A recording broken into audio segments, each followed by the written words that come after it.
Ifaan Hermeellaan dhugumaan Abreeshin jaalattee miti kan isheen akkana taasisaa jirtuu fi Abreeshin miidhuudhaafi kanammoo ituu Abreeshiif galaan jiru. Ani sababa malee hanga kanaa karaa kana hunda hin deemu. Ani yoomiyyuu taanan gammachuun obboleessa kootii waan na gammachiisuu fi gaddi obboleessa kootii waan na gaddisiisuu fi kana nan gammaa waliin dhamaa jiru. Osoon isa waliin dhamaa jiru inni immoo akka waan ana hin beeknetti na ilaali. Kana jechuun immoo ituu ana akkana jechuun koo jibba Hermeellaa qabaadhee osoo hin taane wantoota Hermeellaan gochaa jirtu dhibbaan dhibbatti wanta irra gahaa jirudha. Kanaafuu immoo wantoota kana immoo Hermeellaan akka dhugaadhaan isan jaalanne yookaan immoo akka yeroo eeggattee waan taasisuu hedduu taasistutti kun immoo ana obseenan teechisiisu. Kanaafuu dhugaa jirtu akka inni baru hin barbaada. Maaliif jennaanii Hermeellaanii dhugaadhaan Abreeshin jaalattee wajjin jirtu kun immoo isaaf hin galle. Ani kaleessa illee viidiyoo darbe irratti illee koodduu sibichaa dhanin haasa'an jedheeni garuu Abreeshin immoo na didee akka isheen na waliin hin baane jedhee jechuudha. Misxiratu jira Hermeellaa gidduu misxiratu jira jechuudha. Misxirri kun maali? Dhugumaan Hermeellaan oduu akkattiin Abreeshin wajjin boossu Abreesh irratti ishee xaxaa jirti jechuudha. Kun gaafii guddaadha. Gaafii nama maraatis ta'uu qaba jechuudha. Innaa nagaa isiniif haa ta'u anis jira galata waaqayyoo nagaan na bira jiraatu isin bira isaa jiraatu. Innaa viidiyoo kanaa laayikii sabiskiraayib sheerii gochuun irraanfatina. Akkuma argitan ifaanii Hermeellaanii Abreesh irratti ishee xaxaa jirti. Abreeshinii miidhaarraan ga'uuf jirti malee Abreeshin gammachiisu yookaan Abreeshin jaalattee miti. Kun immoo Abreeshin galaaf hin jiru. Ani hangan kana hunda deemu gammachuun obboleessa kootii waan na gammachiisuuf gaddi obboleessa kootii waan na gaddisiisuuf kanan irra deddeebi'aa itti himu. Har'a garuu inni na diduun isaa borummoo guyyaa tokko hubachuu ni danda'a. Gaafa hubatee immoo inni dammaqu ani immoo naan ilaallatu gaafsanii. Har'a itti himee har'a itti deddeebi'ee itti himee kanan dhama'aa jiruu fi sababa isaati. Inni garuu naaf hin hubanne hanga isin beeku naan jechuutti gahee. Ani Abreeshinii baay'een jaaladha. Kana dura baay'een isa jaaladha. Hanga amma garuu wantoonni inni hojjetaa jiru gadi bu'aa waan ta'eedhaaf. Kanammoo wanta ta'aa jiru kanammoo deevan akka hubatuudhaa fi deebatti waan hundaan himaa. Sila Abreeshitti hima ture. Abreeshin hubachaa hin jiru akka waan ani gammachuu isaa hin feenetti kan inni ilaalu. Ani gammachuu isaa fedhii dhabuu osoo hin taane likkii wanti hin taaneef wanti inni gochaa jiru likkii waan hin taaneef. Kanaafuu immoo deevanni dhufa. Deebatti wanta jiru hundaan himaa. Wanta hin agarsiisuu qabullee ittiin agarsiisa. Kanaafuu immoo hanga deevan dhufutti waliin turaa jedhee deevan isin dhufee deevan dhufnaan immoo deebadhaan wanti inni jedhee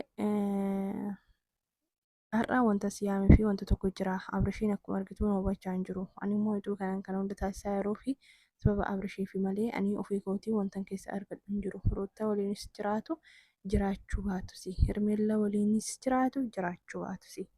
Ani jara lachuu gidduu dha'uu wantan argadhu hin jiru. Garuu immoo dhugaan inni dhugaa osoo hin bareezin jedhee deemu kun na gaddisiisa. Bakka na gaddisiisa. Baay'eetti gaddeen jira. Abreesh kaleessa dhiifama na gaafatee dhufee na gaafata se'ee inni garuu ammayyuu immoo isuma ka'een gaddaatirra jira. Isaan deebaa fuulduratti na akeekkachiisuu dhufa. Kanaafuu immoo baay'eetti gaddee azaneetiin jira. Asirratti obboleessa ofiitirratti azanuu hin danda'amu. Itti aaruu dandeessaa, itti muufachuu dandeessaa garuu obboleessa koo irratti azanii jechuun yookaan gaddi jechuun likkii miti. Akkamittiin obboleessa keetti gadditaa? Gadduun hin gadditaayyuu hin gaddamu. Jechuun obboleessa kee wanta badaarra hoo jiraate gorsitee sirreessu. Yookaan didullee ta'e immoo hanga danda'ame hin gorsita yookaan zim jetta hanga siif danda'ame. Zim jechuun illee hanga siif danda'ame duuba dhaabatta. Kanarraa kan hafe immoo na gaddisiisee akkas ta'e hin jedhamu. Maatii keenya keessallee waan hin jirre hin haasa'in jedheeni. Inni maasirriidhaan wantan kana gochaa jiruu fi ani Abreeshin jibba isaa qabaadhee yookaan immoo Hermeellaa irraa jibba ishee qabaadhee miti. Garuu immoo dhugaan tokko waan hin bareef jennaan maalidha wanta dhageessee jiramoo wanta hubattee jiramoo wanta isaan gidduu uumametu jiramoo wanta dhageessetu jira jennaan eeyyee wanta hin dhageen jira. kana nagaafachuu keetiif immoo galatoomi. Hermeellaan wanti ishee godhaa jirtu Abrishiin dhugumaan jaalattee barbaaddee miti. Kanaaf immoo kanammoo Abrishiin galaaf hin jiru. Ani namootuma qabatamaa irraa wantoota baay'ee marrajaan muraasni na bira gaheera. Isa san immoo kaameraa duubatti sittin agarsiisa. Mootu footoos haa ta'u wantoota ta'es hanga nuuf harkaa qabu sittin agarsiisa. Garuu immoo hirgixanyaa marrajaa yeroo muraasa keessatti nan argadha jedhee yaada. Isa san immoo miidiyaa gubbaarratti bittinneessa. Kana beekeetis jedhee Hermeellaadhaan jechuudha. Kana beeki yoomiyyuu dhugaan hin turti malee hin haftu. Abrishillee kaleessaa yeroon hundaa hin mul'isa jedhee akka inni jedhe yerootti yoo kennine yeroo xiqqishuudha. Yeroo xiqqishuu gidduutti inni mul'ata jedheen abdii qaba jechuudha. Yeroo suni yeroo xiqqishuudha. Yeroo xiqqishuu sana gidduutti immoo akka mul'atu abdiin qaba jedhe jechuudha. Innaa Abrish amma maxamadii keessa jira. Maal jechuun barbaade wanta kana isa keessa muluudhaan akka hin seenne irraa hambisuu waan hin barbaadee fi hantuuta maxamadii keessaa jedhe akkas jechuun sanaaf hin galle. Maxamadii nuu qabe kaa gadi dhiisuu miti akkasitti qabdee dheeratti fakkaata dubbintu. Kanaaf immoo ani isaaf jedheen dhamaa jira. Kana ta'e dhugaa kan jettu kun sirrii ta'e taanan eenyumtuuyyuu dhugaa baruu barbaada. Ammayyuu taanan wantoonni Abrish jaalachuun dirqama. Immoo wantoota ta'u taanani garuu immoo wantoota hin taane gorsinee irraa deebisuun dirqama. Kun immoo inni wanti kun wanti jedhamaa jiru kun dhugaa ta'e taanan inni immoo nama of beeku. Kanammoo maal jechuun barbaade atummaanii wanta kana qabatamaadhaaf fidi malee jedheeni kanammoo oolteen bulaniiyyuu raftee wanni jedheeni maaragaan daftee fiduu qabdaayyuu jedheen jechuudha. Kanammoo itti yaadii marrajaa gaarii fidii minaam jedheeni kanammoo miidiyaarran bittinneessitee fi yoo ati marrajaa isma tikikkilii argatteedha kan miidiyaarra baastu jedheeni eeyyee sirriidha jedheeni immoo maatii keenya kana keessatti wanti akkanaa hin baratamne. Nuti